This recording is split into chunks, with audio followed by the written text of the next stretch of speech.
Bienvenue sur Africa 24 dans cette nouvelle édition de l'Africa Tonight. Voici les titres. Tractation autour de la succession du président Jacob Zuma au sein de l'ANC.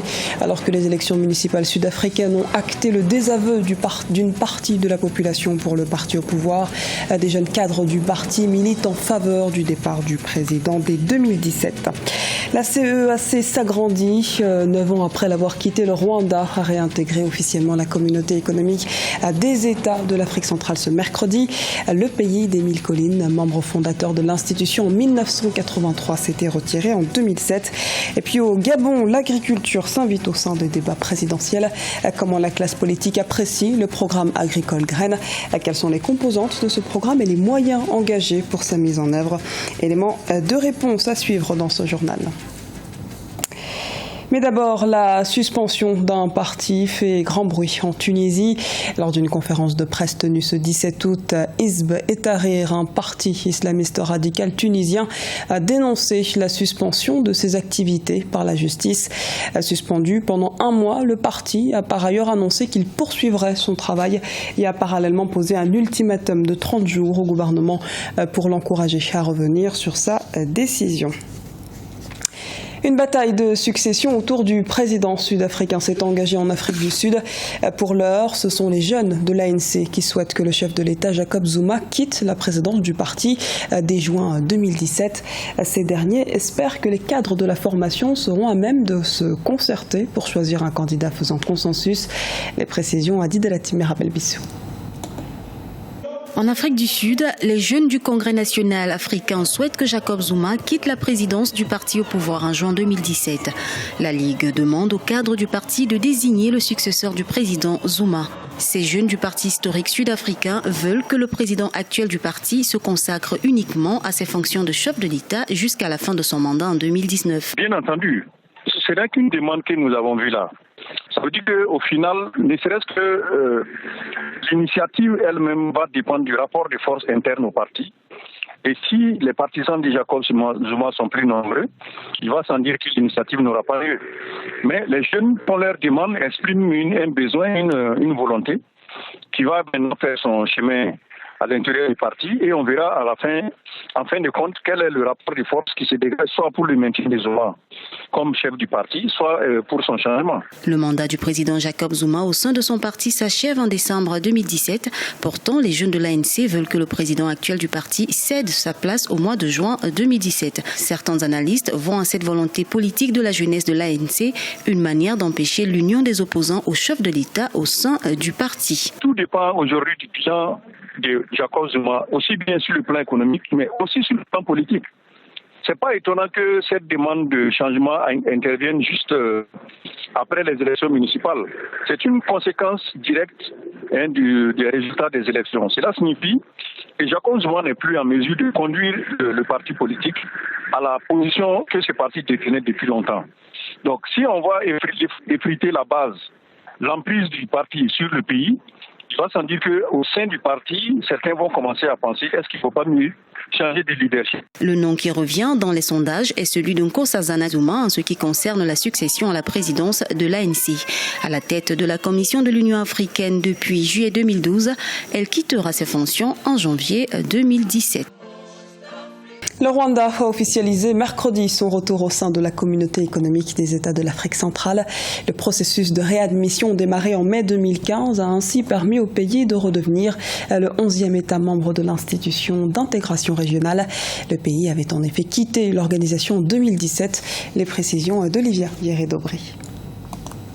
Le Rwanda redevient le 11e État membre de la communauté économique des États de l'Afrique centrale. Le Rwanda a réintégré officiellement ce mercredi 17 août 2016 l'institution régionale. Membre fondateur de la CEAC en 1983, le pays s'était retiré en 2007 de cette organisation. Un retour qui témoigne de la volonté du pays des Mille Collines de renforcer les liens économiques avec les autres pays membres de la CEAC que sont l'Angola, le Burundi, le Cameroun, la Centrafrique, le Congo-Brazzaville, la République démocratique du Congo, le Gabon, la Guinée équatoriale, Sao Tomé et Principe et le Tchad. Nous sommes très heureux de réintégrer l'Afrique centrale. C'est un héritage important pour le Rwanda. Nous sommes ici à une étape plutôt juridique. Ce qui est clair, c'est que le Rwanda fait partie de cette région. En réintégrant la CEAC, le Rwanda devrait accroître son influence sur les politiques commerciales de l'organisation. Il devient par ailleurs le premier pays de la CEAC dont la langue officielle est l'anglais. Il y a un commerce de plus en plus intense avec deux pays de la CEAC, notamment le Congo et le Gabon. Ce qui a fait que depuis déjà 3 ans, ces relations sont affermies. Le Rwanda, c'est un pays francophone au départ, qui est devenu de plus en plus anglophone. Mais ce qui avait fait qu'il avait quitté la CEAC, c'était beaucoup plus de relations avec la France. Bon, c'est un pays francophone, mais dès que les relations économiques se sont raffermies, que le pays, le Rwanda, a revu sa position sur ces questions avec la France, notamment avec la langue française. Le français est devenu langue d'enseignement depuis maintenant 1 an et demi. Donc tous ces éléments-là ont été pris en considération. La ministre rwandaise des Affaires étrangères, Louise Mushikiwabo, a rencontré par ailleurs ce jeudi 18 août le Tchadien Ahmad Alami, secrétaire général de l'organisation régionale. Objectif, discuter de l'opérationnalisation de la zone de libre-échange en Afrique centrale et en Afrique d'ici à janvier 2017 et de la rationalisation des 2 communautés économiques régionales CEAC-CEMAC. Promotion du développement agricole au Gabon à travers le programme Graines lancé en décembre 2014 sous l'impulsion du président Ali Bongo. Le pays souhaite favoriser la diversification de l'économie nationale en privilégiant la culture de la terre. Les précisions de Gladys Mwamba. Relance du secteur agricole au Gabon. Le Gabon dispose de ressources naturelles et de conditions climatiques incontestables. Bien qu'il ne contribue qu'à 5% du PIB, le secteur agricole emploie environ 95% de la population gabonaise. Pour pallier au retard de l'agriculture, le gouvernement a lancé en décembre 2014 le projet Graines, gabonaise des réalisations agricoles et des initiatives des nationaux engagés. C'est un programme d'accompagnement des créations des coopératives agricoles. Donc en fait, nous travaillons avec des entrepreneurs agricoles. Il ne s'agit pas d'un modèle de salariat. Nous sommes partis justement des échecs passés et nous avons amélioré le système. Nous avons fait un diagnostic, nous avons fait un benchmark, on a regardé les modèles de réussite à l'extérieur du Gabon et on a décidé, le gouvernement a décidé de mettre en place un modèle de développement des coopératives agricoles. Et c'est ce que nous sommes en train de développer. Graines, c'est vraiment la manifestation de ce qu'on ne peut pas mentir à l'œil qui voit. Depuis plusieurs années, le secteur agricole fonctionne au ralenti. Le deuxième producteur d'huile de palme en Afrique est déterminé à développer son agriculture et à retrouver son succès des années 1970. Chaque année, le Gabon dépense 300 milliards de francs CFA pour l'importation des denrées alimentaires. Un chiffre que le programme Graines ne parviendrait pas à couvrir selon certains détracteurs. Comment peut-on lancer un problème d'une telle envergure sur pratiquement 5 provinces du Gabon en moins de 2 ans ? Il y a quand même un problème. Pourquoi n'avoir pas commencé par une expérimentation du programme Graines dans une région précise au bout de 3 ans, au bout de 4 ans, pour que les Gabonais soient convaincus de sa pertinence, de son ambition et de ses résultats. Ces résultats auraient pu convaincre nous autres qui sommes sceptiques et comprendre que si on étend ce programme sur l'ensemble du territoire national, l'expérimentation a donné ceci, les résultats, les faiblesses du projet, les voilà, les forces du projet, les voilà.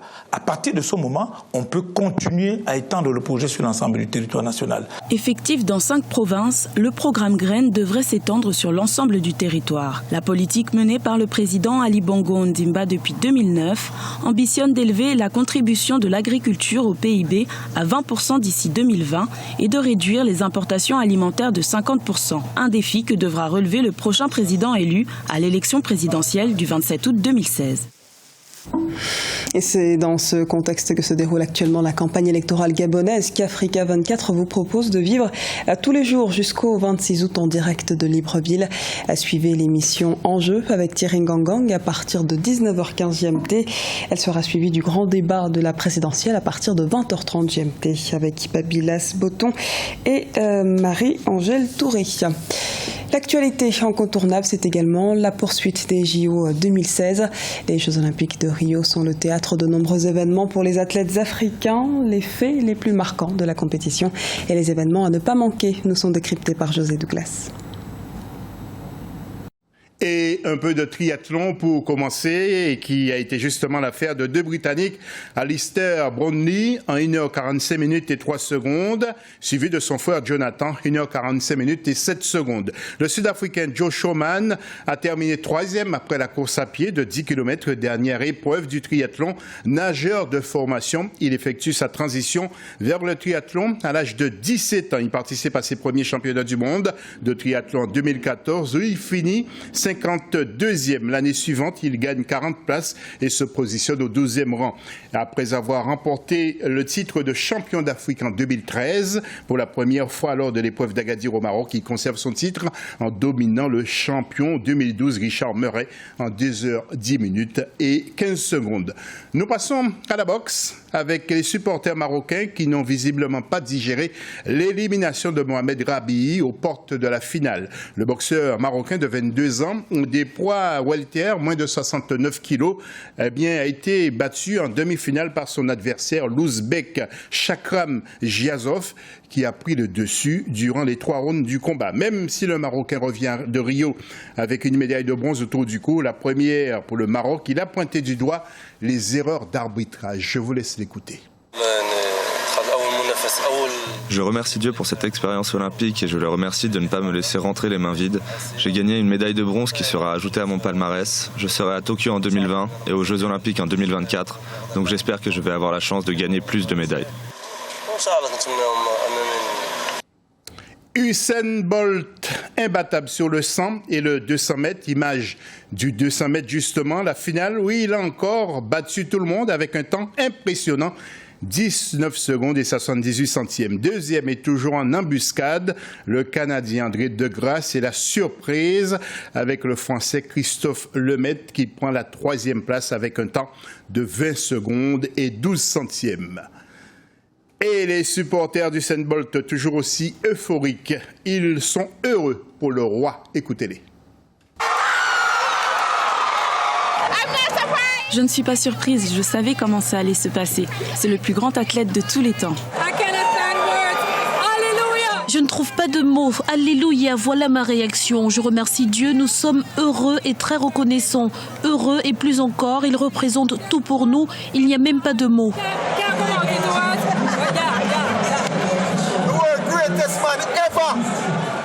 C'est le meilleur au monde. Voilà ce que je veux dire. L'évolution de la vitesse. Et pour terminer ce journal des sports des Jeux de Rio, terminons avec l'agenda de ce samedi 20. Voyons tout cela en détail avec la rédaction d'Africa 24.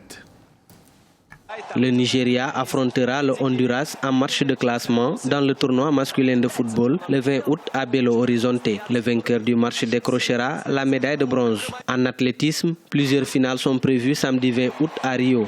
Il s'agit des finales du 4x400 mètres masculin et féminin, de la finale du 1500 mètres masculin, de la finale du 5000 mètres chez les dames, de la finale du 800 mètres dames, mais aussi de la finale masculine du javelot. En taekwondo, les finales féminines et masculines des moins de 67 kg et des moins de 80 kg sont prévues le 20 août. C'était le journal de la rédaction. Merci de nous avoir suivis. À retrouver dans un instant une nouvelle édition de l'actualité sur Africa 24.